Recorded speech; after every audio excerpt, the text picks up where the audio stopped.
Hey everybody, James here. It has been a long time since I did one of these, and I'm ready, I think, to get back into the flow of these again. I miss doing them, but bandwidth was short, fulfillment is stressful, but Maddie joining the team has really helped me get caught up and get things back on track. So, what are we talking about today? Today, I wanted to talk to you guys a little bit about.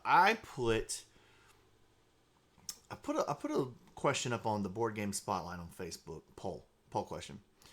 And what frustrates you the most about crowdfunding board games? Please add your vote. Answer your poll in the question. And I wanted to just kind of get an impulse check, a pulse check. What everybody was thinking about the things that frustrate them. I think I can discuss, what I think is great about crowdfunding. I think I've discussed that in previous videos, but I do want to talk about the things that frustrate people, and then either give some perspective or just say, hey, that's just the way the cookie crumbles, whatever. So anyway, the top. Let's look at the top three, and then there's a bunch that are kind of in the same general zone. Okay, so your top three, your number one at 24% of the votes is lack of communication. And this is at roughly 400 votes. Okay, so 24% of the votes said lack of communication. Now, there were some comments that I'll even scroll down and I'll read you those comments and probably respond to those a little bit. But let's talk about the top three today. And then I might be able to follow up with some of the smaller ones because I still think there's some really good things to discuss in there. At number two was shipping costs at 16%. I think we've talked about that ad nauseum. Unfortunately, Amazon has ruined our shipping cost perspective. Unfortunately for small businesses, it does cost us money to ship things. But anyway, we could talk about that more because obviously there's been some abuse of that through the Kickstarter crowdfunding system. But I do think there's some people trying to do it right. Hopefully, we're one of those people. I'll talk to you about a little bit about some of the new things I'm working on for shipping. And then number three is wait times, 13%. I'm probably gonna lump that together with I think there's a delays category in here somewhere at a few percent. We can probably just put that together. So let's start with the first one, lack of communication. I have been accused of this as well, so I can speak to this one. And I think I generally know what people are saying. When people go dark and they don't communicate and they go radio silent, that's bad. And I get that. Typically that, in some cases, that means something's wrong. In some cases, though, people are just bad communicators. Or, like in my case, we want to do once a month. And some people would like the communication to be more often. Or they'd like the communication to all be within Kickstarter.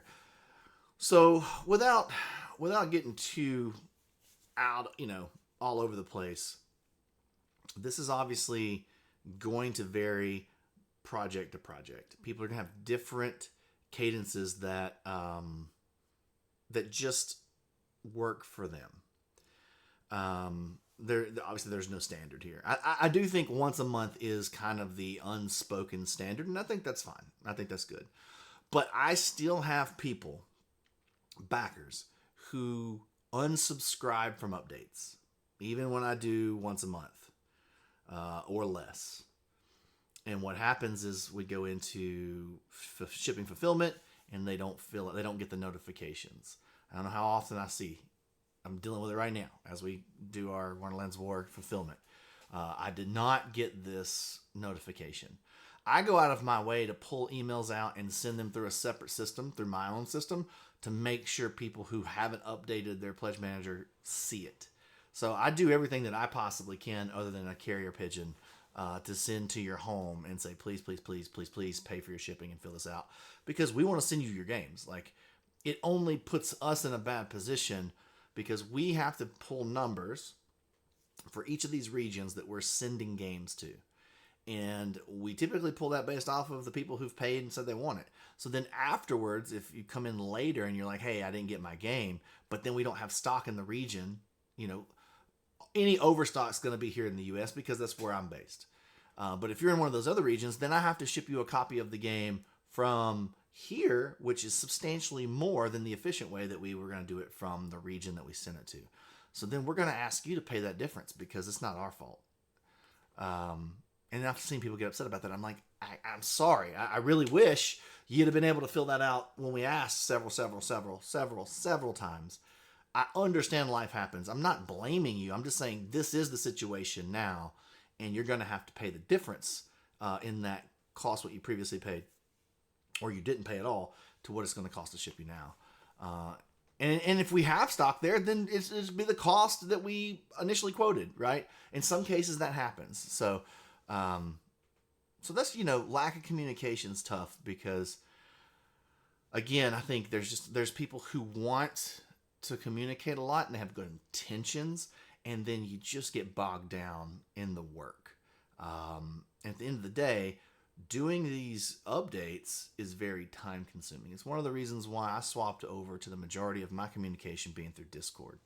Doing things on the Kickstarter platform is awful. It's trash. Notifications don't work well. You respond. I have no idea where you respond to. I have to scroll through everything to try to find where a response might be. Then sometimes I can't find it. I get a email notification that somebody responded to something, but when you click on it, it just takes you to the campaign page. It doesn't take you to the actual notification. It's an awful system for communications and comms. That's why I moved everything to Discord and even off of social media, because even in social media, I could put some updates, I could post things, and Facebook decides who they want to show it to. I might have 12,000 followers on the Druid City Games Facebook page, but they might only show it to 50. I mean, it's up to them. Everything in Discord at least gets shown. It at least gets a discussion. It gets seen. And if I really need you to pay attention to something, I can hit the old @everyone, and everyone at least gets a notification that statement of whatever was posted. And I get it. You don't want to, if you don't use Discord, you don't want to have to download a new thing. I understand. I just really wish Kickstarter had a better system for the comms. And typically, I've put in each of those updates, hey, you can join Discord for more detailed, or more, they're not really necessarily more detailed, they're just more frequent, smaller little tidbits. Whereas I try to group everything together and then put big official updates on Kickstarter, because that is still fair that we should, again, once a month I should post there while our campaign's in process. Okay, shipping costs. Again, we've talked about this. So let me tell you a little bit about what I'm doing. And I can't speak for what other companies have done in the past, or the fiascos that have happened when a company says it's going to be X to ship, and then they get to the pledge manager and it's 3 times as much. I know we can always pull out those, the people on the spectrum. There's a company who charges free shipping. By the way, it's not free. There's a company that charges $300 for shipping. But I think the majority of our industry, the people that use crowdfunding, they're going to be in that middle space. Now, for me, our strategy on shipping is we pass the cost along to you, whatever that cost is, and we subsidize that somewhat. Now, when this gets all businessy, but like when I make a forecast, essentially, I am trying to hit 30-40% profit margins so that the business can stay healthy. So sometimes I'm only able to offer $3, $4, $5 of subsidization on the shipping costs, because that has to be applied to X amount of backers, right? So ends up being a big chunk of money, which eats into profit margins, along with all the other 17 line items that build out a forecast and build out how you project profit margin. Again, the businessy side of this, that's not very fun. But when in the past, when I didn't pay attention to this, when I didn't build these out, it's so easy to say, well, just add that to the game, just do it, and then you're not profitable. And if you're not profitable, you don't get to keep making games. And so, it's important.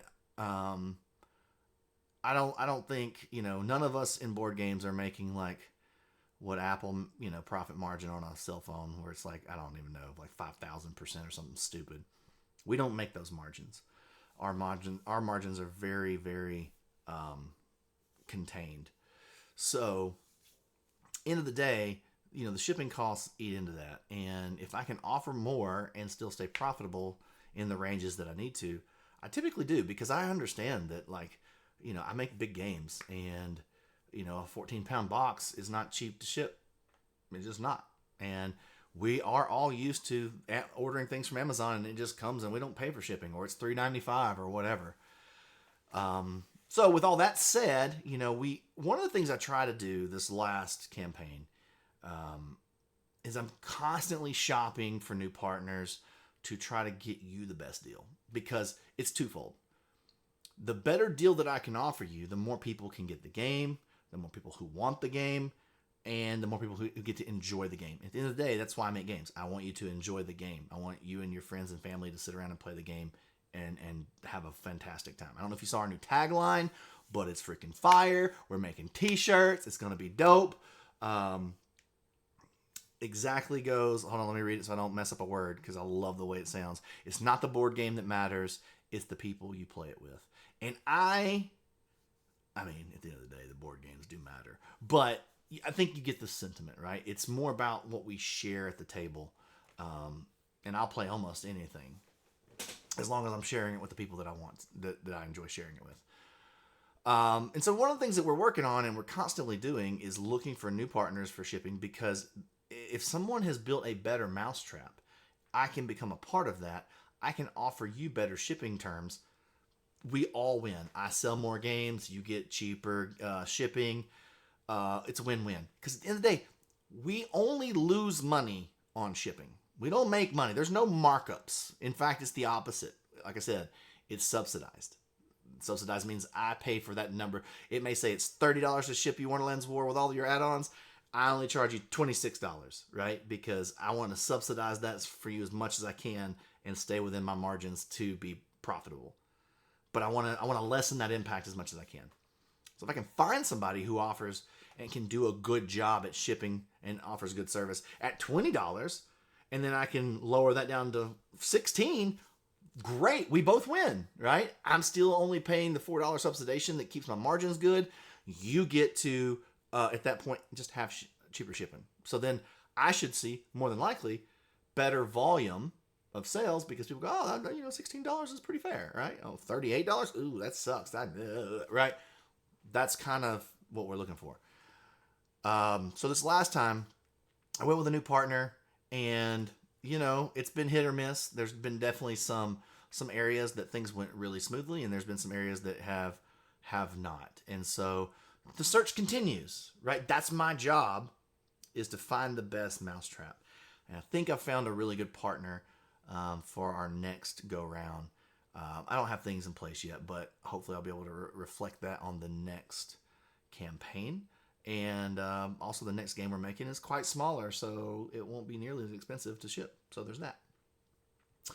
Okay, and last and not least necessarily is wait times.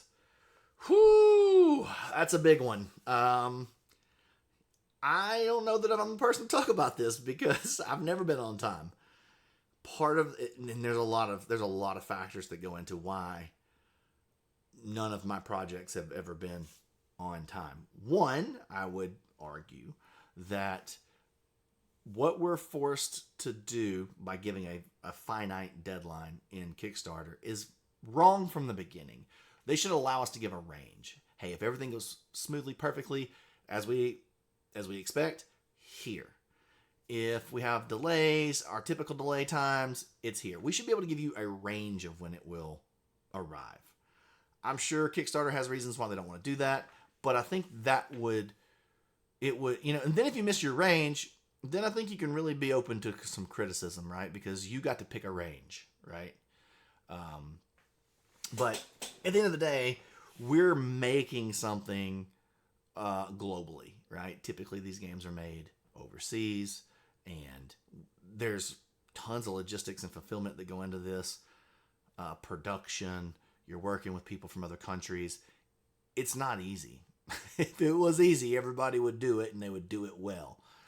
So I say all that to say, not necessarily as excuses, but more of just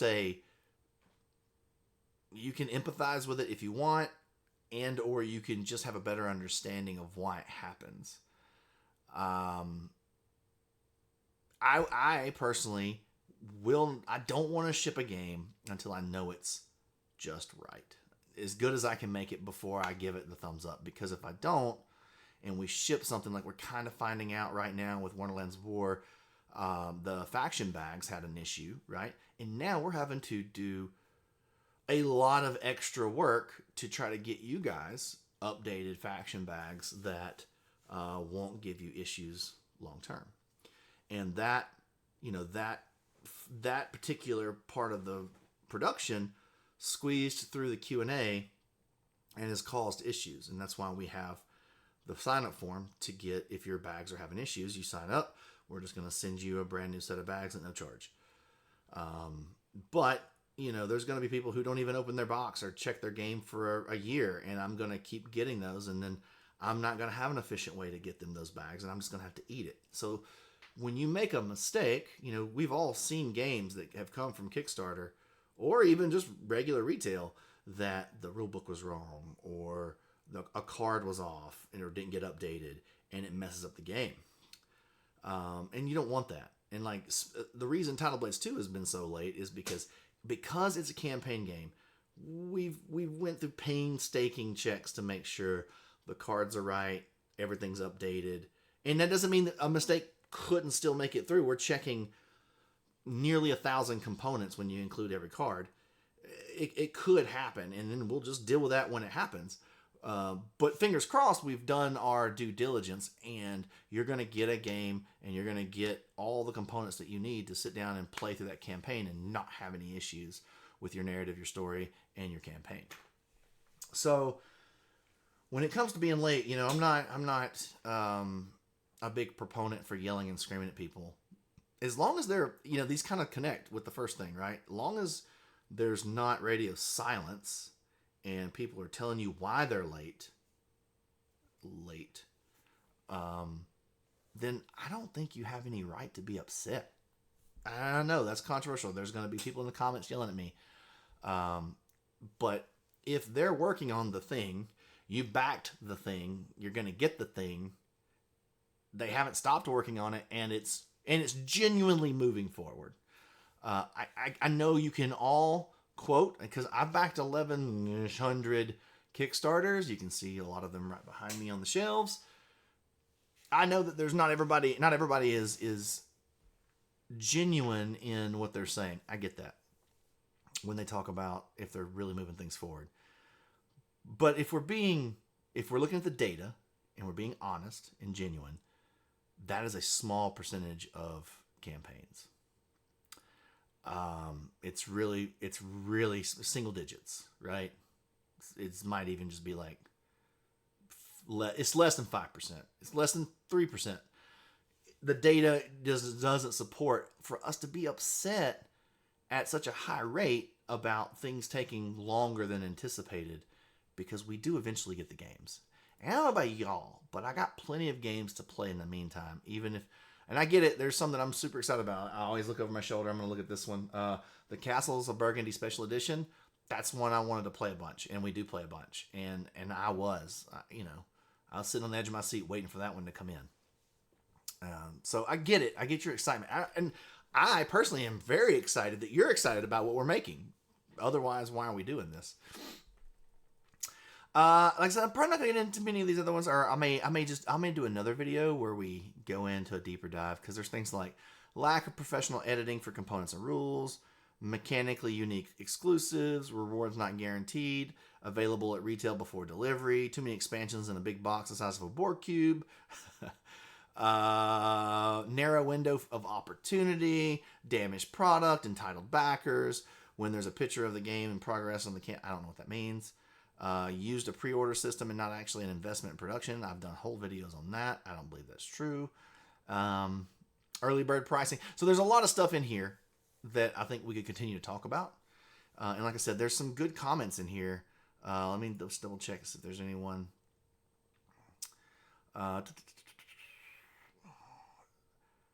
So, yeah, there's several. So, but they kind of go typically in conjunction with some of those other things. So in the next video, I think I'll read you some of these comments, respond to them, talk about the other subcategories that were lesser.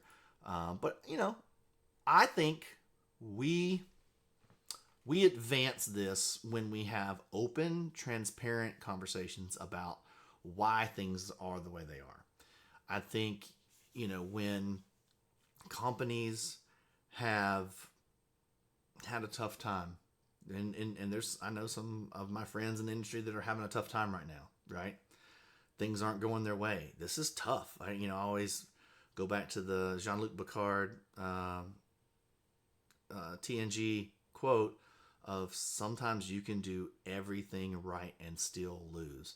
And that's just business. That's the business world. You can make a great product, price it right, has great reviews, all the above. You've literally done everything you can, and something happens, or one variable ticks things in the wrong direction, and it just doesn't go well, and you lose money. And you don't have to do that but a couple times, and you're not going to be in business anymore. That's why that whole profit, like when I go now and talk at panels about crowdfunding, one of the first things I try to force into the conversation is forecasting. Because if people aren't even thinking about building a profit into their price model, then if something goes wrong, they literally don't have the money to even fulfill you the game, right? Like they don't have the resources to take care of things. At the end of the day, we're all trying to balance the product that's being offered, the value proposition. Hey, you know what I'm saying, right? Like you've seen a game before where you go to pick it up and you're looking at the box and you're like, this doesn't feel like a $45 game. Why is this $45? This feels like a $20 game at most, right? That's our value proposition, and we have to try to balance that to what makes sense to you, the backer. But at the end of the day, if you're not building in a profit margin, then if anything goes wrong, and we've seen that before, right? That people go under, and then they can't deliver the product, and that's bad. So all that to say, I wanted to just get back into this. I've got several things I want to talk about. It's been a long time. I've missed doing this. I missed interacting with you guys.